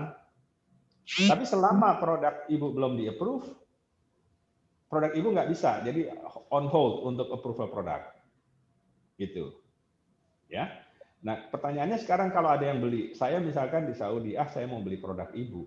Saya belinya bukan ke Ibu, saya belinya ke e-commerce. Oke. Jadi waktu saya bayar ke e-commerce, e-commerce sudah punya mekanisme sendiri nih untuk bayar ke Ibu seperti biasa. The beauty of this, kita nggak changing anything untuk e-commerce. Jadi beauty-nya solution ini, e-commerce jalan sendiri, sistemnya sudah ada, sudah jalan, enggak kita kutak-atik. Yang kita adakan, kita untuk extend gimana caranya ke Saudi market. Saya bilang sama teman-teman di KJRI, imagine sekarang, ya, ini UKM ya, untuk UKM. UKM mau ke Saudi, nggak ada jalannya. Ya, kalau kita misalkan jalan mau ke gunung nih, jalannya berliku-liku, belok sana, belok sini, susah, kadang-kadang nyasar, ya. Solution ini ibaratnya pemerintah akan bukakan jalan tol. Jalan tol dibuka, ya kan? Jalan tol dibuka, lalu busnya atau bisnya, mobilnya, vehicle-nya. Mobilnya siapa? E-commerce. Penumpangnya siapa? UKM. Gitu. Jadi UKM nggak usah mikir segala macam, Ya, fokus sama produk compliance, fokus sama quality, fokus produk compliance, masuk ke e-commerce fokus sama bisnisnya masing-masing. Jadi semua stakeholder di bisnis ini fokus sama areanya masing-masing. Ya, supaya ekspor kita bisa tinggi. Kira-kira gitu ya, Ibu ya. Iya, Pak. Paham. Terima kasih, Pak. Terima kasih, Ibu. Ya, silakan yang lain. Mungkin Pak Rifai ada tambahan. Terima kasih Pak. Menambahkan apa yang sudah disampaikan Pak. Jadi di sini kan ada Kimia Farma. Jadi Kimia Farma ini dia sebagai retail juga, dia juga bisa bertindak sebagai agensi untuk barang ibu juga bisa untuk didaftarkan ke SFDA. Jadi cuma yang memang perlu diantisipasi bahwa produk-produk obat maupun produk kosmetik ini memang memakan waktu yang tidak cepat gitu. Untuk produk obat-obatan itu kurang lebih hampir 2 tahun untuk izin edarnya. Kosmetik itu kurang lebih 6 bulan. Jadi ya ya memang harus kita planning baik-baik gitu sebelum memang kita akan menetapkan bisnis kita memang akan masuk ke pasar Arab Saudi. Itu aja sih Pak tambahan dari saya. Terima kasih. Terima kasih Pak Rifai. Mungkin yang menjadi bingung itu begini. Jadi kalau Anda masuk di e-commerce Indonesia, Anda hanya tinggal jual produk saja kan, ya. Tapi kalau Anda menjual e-commerce di Saudi, tidak bisa begitu. Anda harus daftarkan produknya dulu oleh importer Saudi. Setelah mendaftar ke importer Saudi, produk itu didaftarkan, produk itu sudah diakui, sudah terdaftar di Saudi lewat FCDA, nah, baru produk itu Anda baru bisa dikirim masuk ke gudang Saudi. Setelah barang Anda masuk ke gudang Saudi, nah baru Anda bisa upload di e-commerce itu. Nah, setelah masuk di e-commerce itu, baru nanti orang Saudi bisa klik, bisa beli, begitu. Jadi itu permasalahannya sekarang. Jadi fulfillment center itu sangat berperan penting sekali. Fulfillment center itu nanti akan menseleksi produk-produk Anda, gitu. Jadi produk Anda itu tidak bisa langsung e-commerce, tapi harus diregistrasi dulu oleh Saudi, karena Saudi punya aturan, gitu. Jadi punya aturan produk-produk apa yang bisa, produk apa yang halal, ya, gitu. Jadi setelah itu sudah registrasi di Saudi oleh importer, Anda kirim ke Saudi, masuk ke gudang Saudi, fulfillment center, nah baru bisa dimasukkan ke e-commerce itu. Baru setelah itu orang Saudi baru bisa beli, begitu. Kalau di Indonesia kan tidak, Indonesia langsung Anda ke e-commerce langsung jual aja gitu. Itu bedanya saya kira mungkin begitu. Mungkin ada yang lain. Bu Niswi atau dari Via dari Tokopedia tadi, Bu Niswi, oke, silakan. Pak, saya mau bertanya. Ini yang menanggapi yang Bapak tadi, kan produknya misal sudah terregistrasi di FDA seperti itu. Nah, kemudian ketika kita eksportir gitu kan, mau kirim produk misal 1 palet untuk ditempatkan di warehouse di sana, apakah kita setiap ekspor itu harus melengkapi dokumen tertentu? Misalkan kita mau ekspor produk makanan, apakah kita setiap ekspor harus melampirkan health certificate dari BPOM seperti itu atau bagaimana? Itu yang pertama, Pak. Yang kedua adalah untuk produk-produk perikanan yang masuk ke sana, itu seperti apa ya Pak regulasinya? Apa harus ada sertifikat khusus dari Badan Karantina Ikan di Indonesia atau seperti apa? Seperti itu sih Pak. Ya, terima kasih. Silakan Pak Dudi untuk jawab. Mungkin untuk produk ini Pak Rifai lebih silahkan. Untuk kopi ya, sebelum saya kasih ke Pak Rifai, untuk kopi itu pada intinya begini. Untuk ekspor ada dua keperluan. Yang pertama dari negara Indonesia sendiri. Negara Indonesia sendiri misalkan untuk kopi memerlukan fumigasi untuk ekspor. Itu harus dilakukan. Ya. Untuk misalkan harus ada dokumen-dokumen lain ya. Itu harus dilakukan, Bu. Per shipment juga seperti itu. Misalkan 1 palet, ya, Ibu harus mengikuti peraturan ekspor Indonesia. Gitu kan? Semuanya harus mengikuti peraturan Indonesia. Di Saudinya sendiri, kalau kopi itu kalau dalam produk proses kopi masuknya sebagai SFDA ke SFDA. Jadi tidak mungkin kalau produk itu kan yang sudah proses misalkan dalam kemasan atau segala macam roasted ya, roasted coffee udah dikemas segala macam itu nggak perlu lain. Dia masuknya sebagai produk proses produk masuk ke Food Drug Administration sebagai biasa, proses biasa, tidak ada lab test atau segala macam untuk yang seperti itu, untuk makanan seperti itu. Kalau ibu pakai bin, harus ada izin nanti melalui Ministry Agriculture di sini. Gitu. Kira-kira itu untuk kopi. Untuk yang perikanan mungkin Pak Rifai ini ahlinya nih, lebih ahli daripada saya. Silakan Pak Rifai. Mengenai perikanan tadi, izin-izinnya.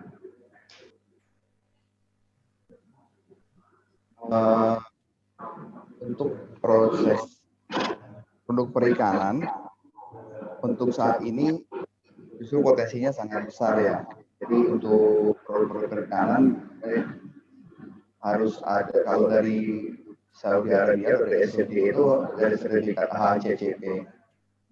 Kemudian memang harus ada approval dari SFDA terkait produk dan perusahaannya.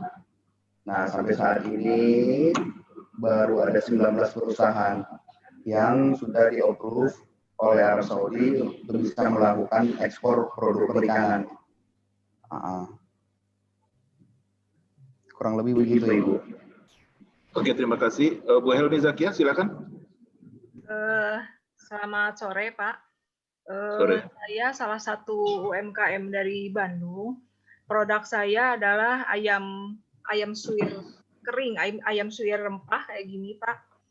Kemudian serundeng. Nah, ini terus terang aja produk saya tuh saya jual di sini di Indonesia banyak disukai karena katanya rasanya itu mirip dengan masakan Timur Tengah gitu kan. Nah, pertanyaan saya, apakah produk saya bisa gitu ekspor ke sana gitu kan? Kemudian ada apa namanya? Ada yang saya pertanyakan lagi untuk Saudi Arabia ini, apakah harus punya sertifikasi HACCP? Karena kemarin saya ikut yang pelatihan ekspor Australia. Untuk Australia itu harus ada sertifikasi HACCP, di mana kalau terus terang aja kalau untuk kami UMKM untuk HACCP agak berat ya Pak ya, karena mungkin kami masih home industry gitu kan, jadi belum punya pabrik sendiri di mana produksi masih menyatu dengan tempat tinggal gitu Pak. Kemudian untuk pertanyaan yang kedua, tadi yang sudah diutarakan oleh Bapak untuk yang aplikasi tadi, itu kalau boleh saya tanya, itu kita masuk ke deregistrasinya ada web tertentu atau bagaimana Pak? Gitu aja. Jadi pertanyaannya apakah untuk produk ke Saudi Arabia itu harus sudah HACCP, kemudian yang kedua untuk registrasi alamat webnya mana gitu. Itu aja Pak. Terima kasih. Ya, terima kasih Bu Helmi. Jadi semua produk apa saja bisa dikirim ke Saudi Arabia, asalkan nanti diregistrasi di Badan POM Saudi Arabia. Ya, produk itu akan diseleksi dulu, disampel dulu, diregistrasi dulu oleh importir. Nah, kalau sudah ada, pokoknya sudah ada registrasi, disetujui, baru bisa diimportir, baru bisa masuk ke e-commerce, begitu.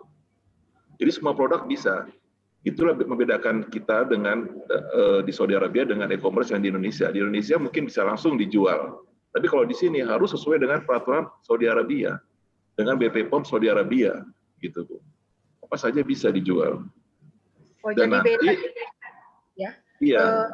Saya kan udah produk saya udah sertifikat halal MUI, kemudian udah Dinkes PIRT, jadi tetap ke sana harus persetujuan dari BP POM Arab Saudi ya Pak ya? Ya betul, jadi nanti importir akan mengurus semuanya, importir akan mengurus perizinannya. Kalau produk Ibu sudah oke, nah Ibu baru bisa import. Setelah Ibu import masuk ke gudang, baru bisa diaplikasi di sistem untuk e-commerce, begitu. Tapi nanti promosi Ibu bisa di e-commerce Indonesia apa aja gitu loh. Asal e-commerce Indonesia nanti connect ke Saudi Arabian Logistik itu. Kalau udah connect ke Saudi Arabian Logistik itu semua e-commerce Indonesia bisa menjual barangnya seperti itu. Tapi barang yang sudah diregistrasi oleh importir Saudi Arabia gitu. Pak Dudi ada tambahan? Enggak Pak, Bapak sudah cover tuh. Jadi kalau pertanyaan daftarnya Ibu nanti kemana gitu ya. Kita ada diskusi dengan beberapa waktu itu, misalkan Kopi2 itu salah satu, mereka punya program untuk e-store gitu. Nanti kalau Kopi2 connect ke kita, udah Ibu daftarnya di Kopi2 aja, nggak usah ke Arab segala macam. Nanti udah otomatis itu. Yang seperti Pak Win bilang akan otomatis terproses. Jadi segala informasinya melalui situ. Ini yang akan memudahkan. Jadi Ibu nggak usah jauh-jauh. Ada juga mungkin nanti waktu itu apa ya, Mind ya, Pak Rifai siapa itu Mind ya, Made in Indonesia ya. Made in Indonesia. Ya, ke situ mereka juga berminat. Nanti kalau mereka sudah connect, UKM nggak usah repot-repot ya. Masukin produknya ke situ aja.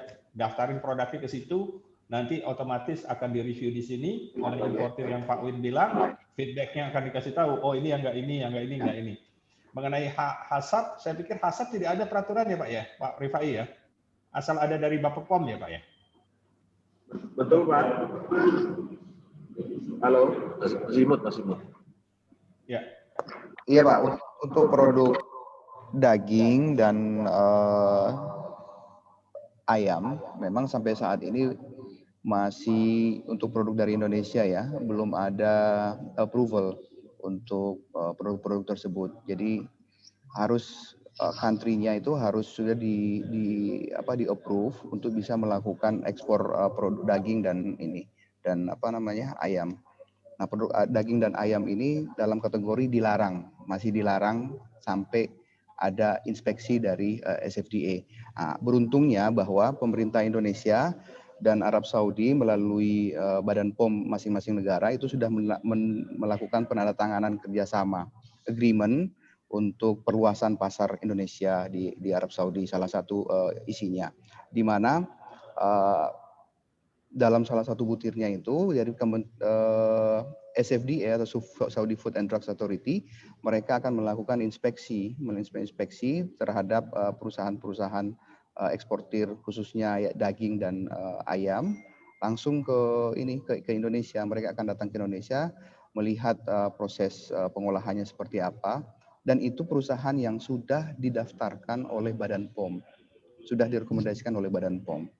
Nah, untuk kasus makanan ini agak sensitif, jadi memang sangat ketat, kecuali ikan yang sudah di-approve, tapi untuk daging dan ayam ini masih perlu inspeksi lebih lanjut.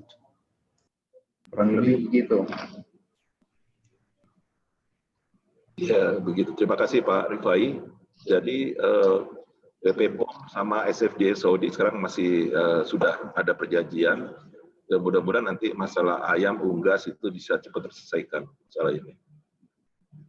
Mungkin dari Bapak Konjen ada masukan? Pak, belum Pak.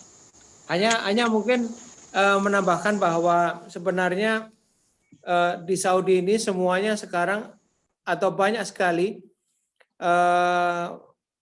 digitalisasi di berbagai bidang. Jadi mungkin Indonesia saya kira kalah dibanding Saudi dalam hal digitalisasi. Jadi semua sekarang sudah melalui aplikasi. Jadi masyarakat sudah melek aplikasi. Jadi hampir semuanya sekarang dilakukan dengan aplikasi. Ya. Mendaftar ini, mendaftar itu semuanya sudah melalui daring ya. Itu saja. Jadi dalam hal melek IT, saya kira Saudi sudah lebih dari Indonesia saya kira. Terima kasih. Terima kasih Pak Konjen. Jadi sekarang semuanya dengan IT, kita mau umroh saja harus daftar ke IT. Jangan kan mau umroh, mau sholat di Masjidil Haram, kita harus pakai IT daftarnya. Ya, mau ke Raudhah pakai IT, pakai Masjidil Haram. Jadi semua sekarang sudah melek IT sekarang. Gitu. Sekarang tinggal bagaimana para UKM kita membuat produk yang berkualitas. Jadi produk yang ada penjelasan dalam bahasa Inggris dan bahasa Arab kalau bisa. Begitu. Kalau produk itu sudah bahasa Inggris dan bahasa Arab, insya Allah nanti akan bisa mendunia, apalagi masuk ke Saudi Arabia. Begitu.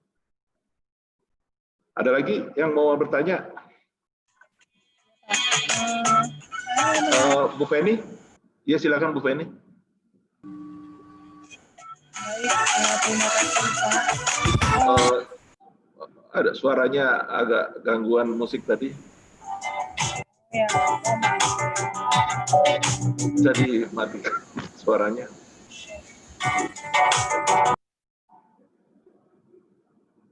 Mungkin suara dari situs TI itu. Mungkin situs TI-nya ditutup dulu itu, Bu.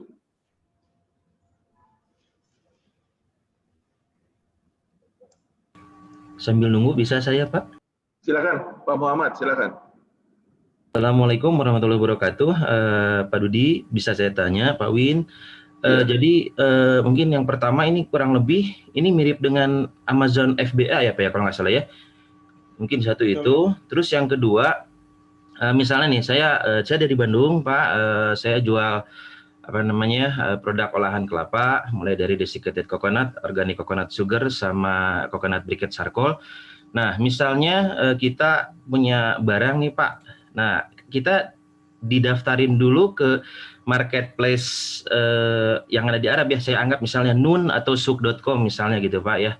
Nah, setelah itu kita nunggu approve dulu atau kita kirim produk kita dulu ke gudangnya Bapak yang nanti buat dijadikan fulfillment center.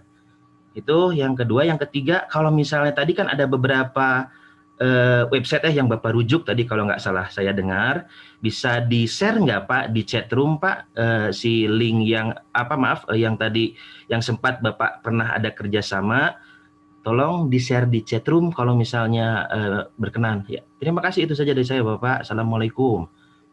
Waalaikumsalam warahmatullahi wabarakatuh. Jadi begini Pak, Saudi Logistik itu nanti bekerja sama dengan semua e-commerce di Indonesia, dengan Tokopedia, dengan Shopee, dengan Bukalapak, dengan Lazada, semua yang mau jual ke Saudi Arabia. Gitu. Nah, mereka nanti ini kan bekerjasama dengan logistik Saudi Arabia. Setelah mereka bekerjasama dengan Saudi Arabia, nanti ada importir di sini. Nah, importir di sini nanti akan mengimpor produk-produk saudara, gitu. Kalau produk saudara itu nanti sudah terregistrasi dengan peraturan di Saudi Arabia. Nah, setelah sudah terregistrasi, Anda jual di mana aja terserah. Mau jual di Bukalapak bisa, jual Tokopedia bisa, jual di Shopee bisa, jual di mana, di Lazada bisa, asal mereka itu e-commerce itu bekerja sama dengan Saudi Arabia Logistik. Itu aja masalahnya. Nah, setelah Anda terregistrasi, baru Anda bisa kirim barang ke sini, masuk ke gudang Saudi. Setelah ada di gudang Saudi, nah baru Anda bisa buka aplikasi di macam-macam itu di Indonesia itu, gitu. Seperti itu kira-kira. Mungkin Pak Dodi lebih jelas lagi. Ya, Pak Muhammad, waalaikumsalam. Betul Pak, ini konsepnya sama seperti FBA Pak, Fulfill by Amazon. Jadi seperti itu. Kalau Bapak udah familiar dengan ini, berarti waktu Bapak product registration itu kan banyak peraturan Amazon juga kan Pak? Bapak harus beli barcode, ya kan? Ya betul, ISBN, betul sekali Pak. Iya, ya kan? Jadi kalau di kita itu prosesnya sama. Nanti Bapak nanti kita akan bekerja sama dengan seperti Pak Win bilang dengan e-commerce Indonesia itu, ya, dengan e-commerce Indonesia itu kita akan kerjasama. Waktu Bapak register produk, prosesnya sama seperti Amazon. Nanti Bapak produknya harus melampirkan apa tuh yang dibutuhkan. Ya kan, sertifikat halal, ini dari Bapepom, picture-nya nanti ada aturannya, harus packaging picture-nya harus berapa segala macam gitu kan, online. Bapak submit produk registration untuk di FBA gitu kan, untuk masuk sebagai approval first. Nah, nanti ini yang tadi kita bicarakan, nanti data itu secara otomatis dari e-commerce manapun yang join akan kirim ke kita data itu. Dari situ kita akan registrasi produk Bapak. Seperti Pak Win bilang, SFDA registration juga online. Registrasi, jalan. Gitu. Kalau Bapak udah dapat approve, sama seperti FBA, produk Bapak di approve.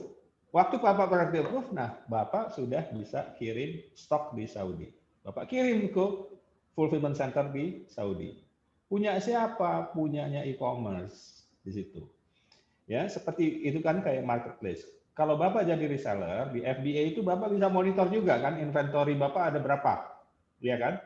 Jadi waktu barang Bapak kirim ke fulfillment center itu nanti Bapak akan dapat laporannya dari mana? Dari e-commerce. Betul, dari dashboard e-commerce, betul Pak. Iya, e-commerce dapat datanya dari mana? Dari fulfillment center di Saudi. Gitu ya, jelas kira-kira Pak Muhammad ya? Oke, siap. Terima kasih Pak Dudi. Jazakallahu khairan. Ya. Waalaikumsalam. Afwan. Silakan Bu Niswana. Ya, terima kasih Pak waktunya. Mohon maaf ini ada pertanyaan lagi Pak. Ini kan dari tadi menginformasikan tentang fulfillment center. Tentang fulfillment center itu Pak. Ya, itu kapan ya Pak kira-kira launchingnya seperti itu? Saya serahkan Pak Rifai ini untuk jawabannya. Ya Bu, jadi saat ini kami juga lagi mau menghimpun dari pengusaha-pengusaha kita di importer di Saudi ini untuk membuat fulfillment center. Ya, karena para importer itu sangat berperan penting. Mereka mengimpor barang, mereka meregistrasikan barang, dan mereka ini nanti yang akan mengelola barang-barang itu, mendistribusikan barang itu ke seluruh Saudi, begitu. Jadi kami sedang berusaha nih untuk mencari sponsor untuk itu. Yang kedua juga mungkin ada, ya Pak Dudi silakan. Ya, saya tambahkan juga. Yang paling penting ini sekarang begini. Jadi strategi kita ini ibaratnya kita tidak kalau Bapak Ibu lihat strategi kita ini mengarahnya yang kita kuatkan itu tadi vehicle-nya, e-commerce-nya. Kalau e-commerce-nya sudah jalan, seluruh UKM akan buka jalan, ya kan? Jadi misalkan kita perkuat e-commerce-nya untuk masuk ke Saudi Arabia dengan logistik sistem segala macam, katakan 10, 20, 50 e-store. Nah, semua UKM bisa lewat situ. Yang katakan 6 juta, 10 juta UKM bisa lewat situ. Ya. Nah, sekarang jadi untuk pengembangan itu mungkin nanti Pak Rifai bisa tambahkan. Tadi Bapak Win sudah bilang, oke di Saudi kita siapkan dengan importirnya. Oke, kita juga mau tahu animonya e-commerce nih. Are you ready? Are you interested to export gitu kan? Jadi yang saya himbau kalau ada e-store audiens dari e-store, audiens dari e-commerce, ya. Setelah event ini kontak dengan Pak Rifai atau Pak Win dari tim Ekodak KJRI, express interest-nya, nanti kita bikin workshop lagi, gitu, ya, supaya lebih detail. Tapi again, kalau e-commerce-nya tidak ada, vehicle-nya tidak ada, UKM-nya tidak jalan, gitu menurut saya. Silakan Pak Rifai. Iya, melanjutkan yang kita sampaikan. Jadi intinya ini kita punya ide besar lah untuk memajukan UKM Indonesia. Salah satu vehicle atau salah satu proyek yang ingin kita kembangkan adalah kita membangun fulfillment center. Bagaimana sehingga produk-produk UKM itu bisa masuk melalui e-commerce yang ada di Indonesia dan bisa kita promosikan di pasar Arab Saudi untuk orang Saudi. Nah, dalam bisnis forum ini sebenarnya kita juga pengen melihat karena kita terus terang dari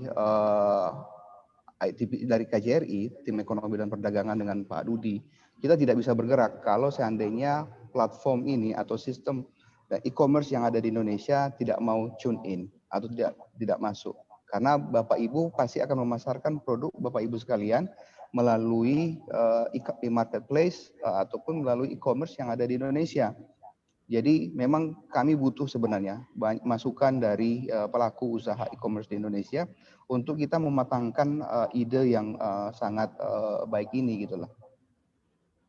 Nah, mengenai kapan kita butuh workshop lebih lanjut karena kita melihat bahwa ide ini sangat bisa diimplementasikan khususnya untuk kasus di Arab Saudi dan bisa diduplikasi ke negara-negara yang lain di mana perdagangan Indonesia dengan negara tersebut cukup besar, bisa dengan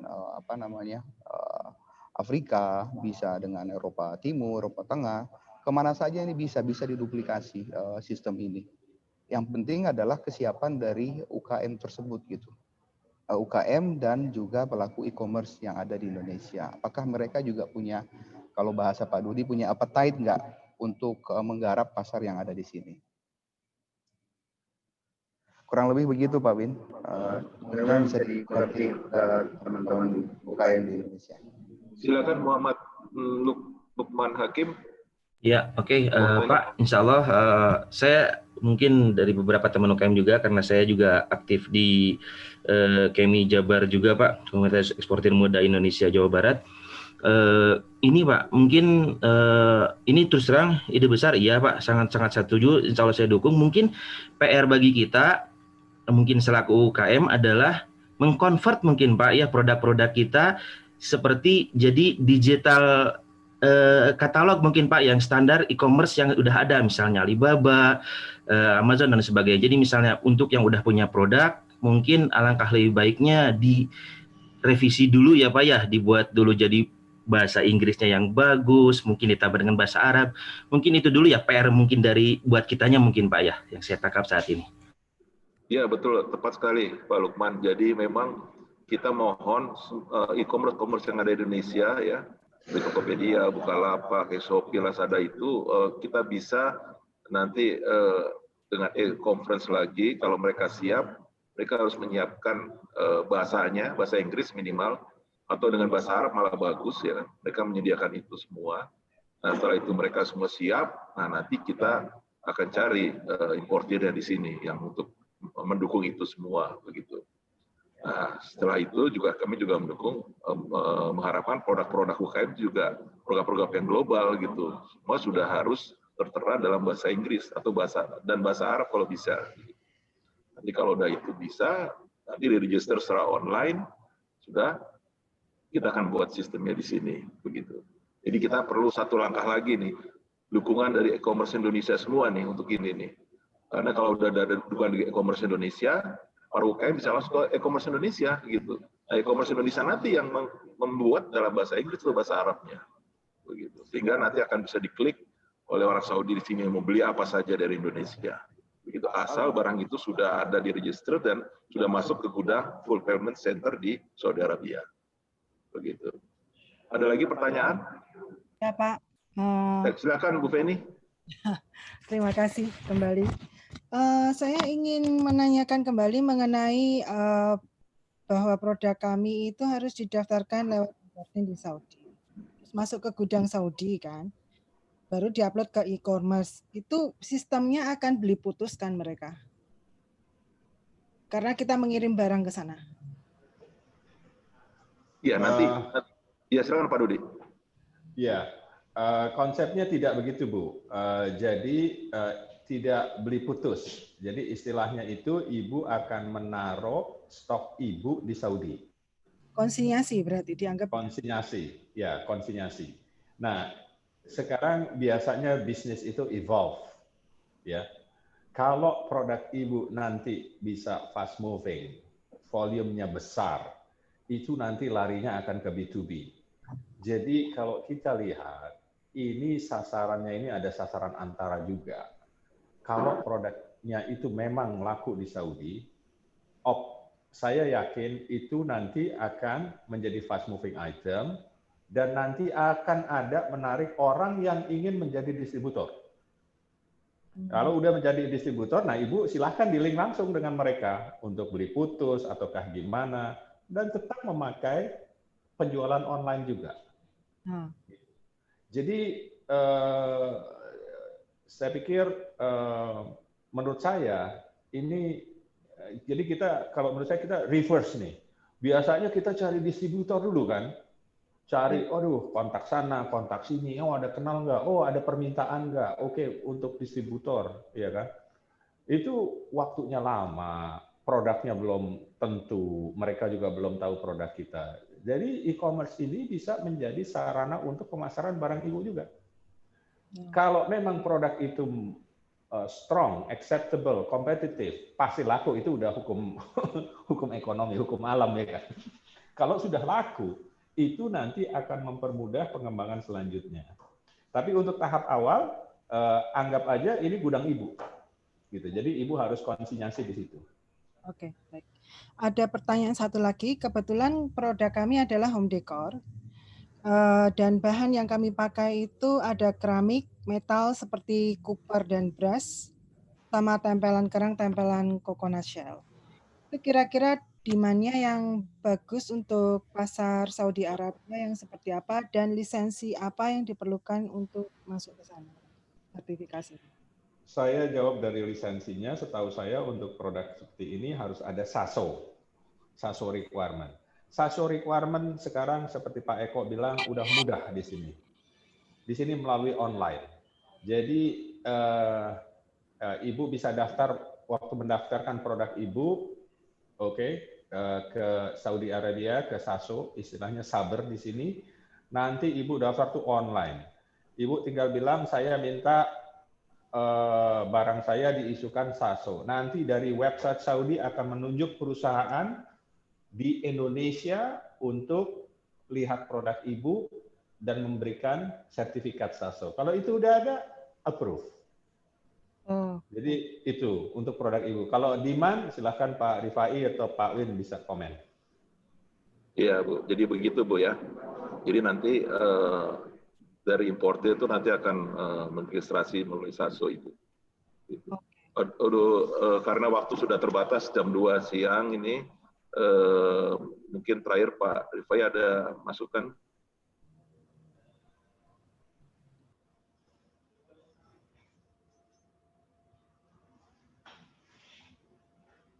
Pak Win, ya teman-teman eksportir, teman-teman UKM,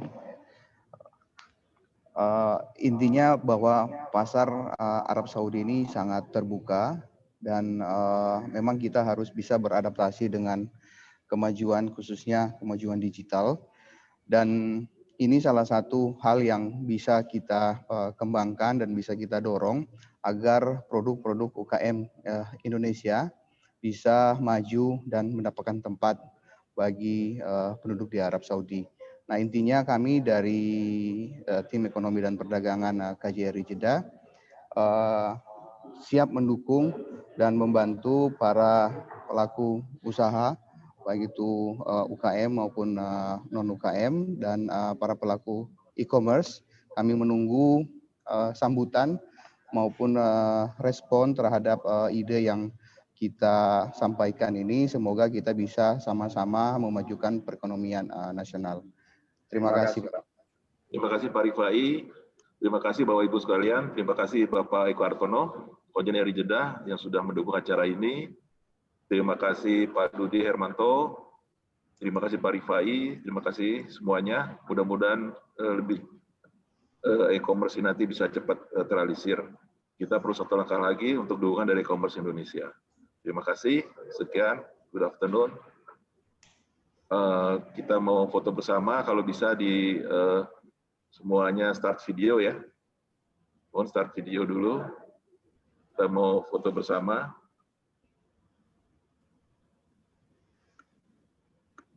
Kita hitung 1, 2, 3 ya. Oke, mulai 1, 2, 3.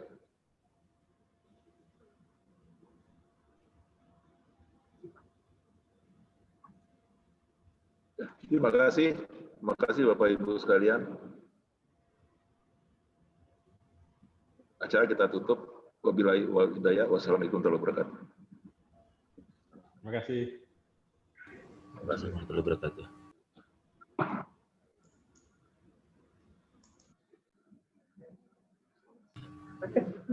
Kepada admin jangan lupa materinya di-share, tadi sudah ngisi jadwal. Makasih. Terima kasih, Pak. Nanti akan di email, Pak. Nanti akan di email ya.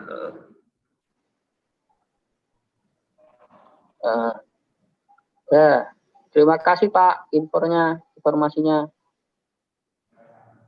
Iya Pak, sama-sama Pak. Idarsan la yumi sanu kata buma bahas misal mawar inna masal mawar ma hadu min masal kama min syai'in la kata sallallahu alaihi wasallam.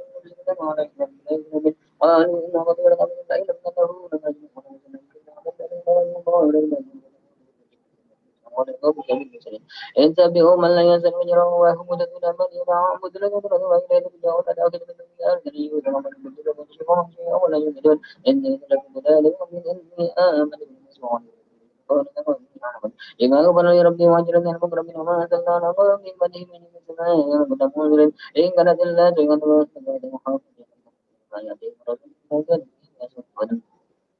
ألم يروا ما لنا قبله من القرون أنا بهم لا يرجون وأكل لما جمع الذين معجرون ما يد لهم لا البيت أحينا ورجل حمد يأكل فجعل فيه رجل ليكونوا بتبرئ ما أمرت أبيهم فلا يشكر سبحانه وأيضا لهم لا يملك لهم أن بيتهم مسلمون شدة من أقل لا تجمعون من أجل وعلى من قبل أن ما لا يقول لا شك يا مغيلا حمل البرد وغلب من الموت وإذا قيل